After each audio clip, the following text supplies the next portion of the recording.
First question is, what do you believe to be the most important business-related issues that we in District 64 will be facing in coming years? And what do you propose to address each one? Hi, I'm Reed King, and I'm running in the Republican primary with the other two gentlemen, not the other two gentlemen. You know, it's been a lot of fun listening here. One of my primary natures is to try to find similarities, try to find commonalities where we can work together. It's a lot of fun, because starting from the end, I grew up in Houston. My mom, retired school teacher, still lives there. I believe I'm the youngest on my side of the race at 46. I'm married to a veterinarian, and I have a lot of experience. She's a lot cuter than he is, no offense. And I've had a lot of experience down in the legislature the past 6 years. I've been knocking on doors for the past couple of years. Since August, we've hit over 7,000 last time last time I ran the numbers. I've talked to a lot of people here in Denton, where most of the voters are, and I've seen what the issues are to talk to a small business owner. Government overhead is killing us, and it's not just coming from Washington, D.C. People like to point their finger up there, especially in a presidential year. But I've talked to so many people that say it's Austin that's killing us. It's Austin that's putting us out of business. The taxes, the regulations, we need to scale that back. We need to get rid of a lot of it. The franchise tax has been mentioned. That's one of the reasons many of you know I ran 2 years ago against our current incumbent, Myra Crownover. I was her precinct chair for 6 years prior to that. She's a wonderful lady. I've had nothing personal against her, but that job that she was doing down there, including voting for that margins tax, was what got me out of my comfort zone, out of just focusing on raising my family and running my business. I've got 6 kids at home, so pray for my wife. She's there with them right now. We've got to get rid of that franchise tax completely. I like to say all taxes are evil. Some are more evil than others. We need them, but they're still evil. Property tax and income tax are the two most evil forms of taxation.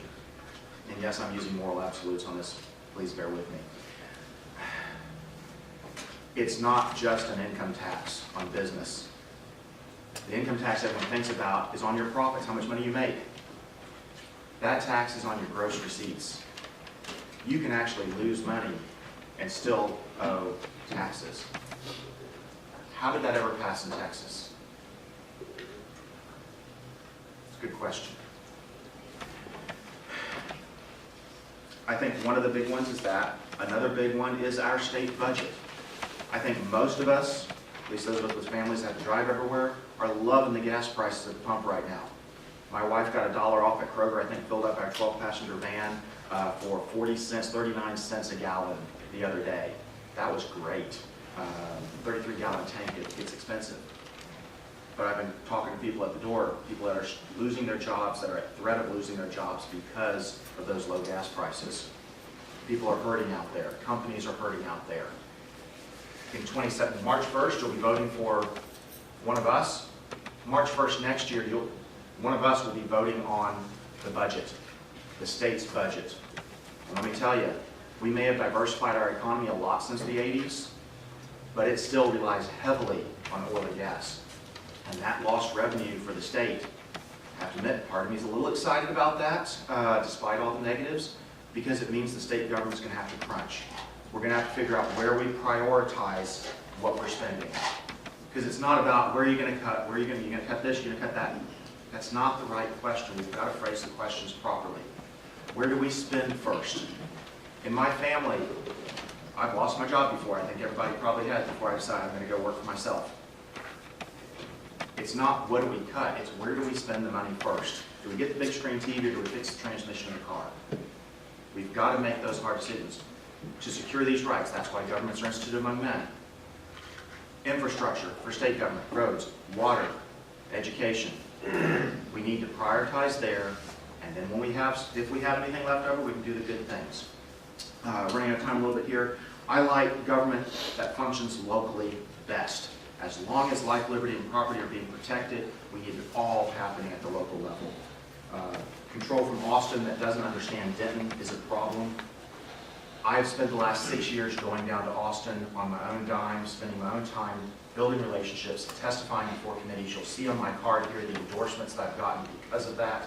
I'm very proud of that, especially the state representatives down there that know me and want me there. Thank you. Why do you believe you are the best and most qualified person to represent us? Boy, I wish I knew that before. I would have saved the whole been down in Austin for this one. So I'll continue with that one in a less rushed manner. The past 6 years I have spent before the committees testifying. I've been taking people down there with me to get local people involved in what's going on in Austin because of the impact they have on our lives.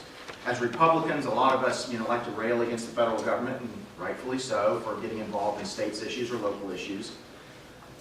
But Austin's doing the same thing. I think those of us that live in Denton know this. We know this intimately. I've been working with the legislators. I've been working with their staff. That list that's on there, 7 of those are 7 of the top 10 conservative state representatives.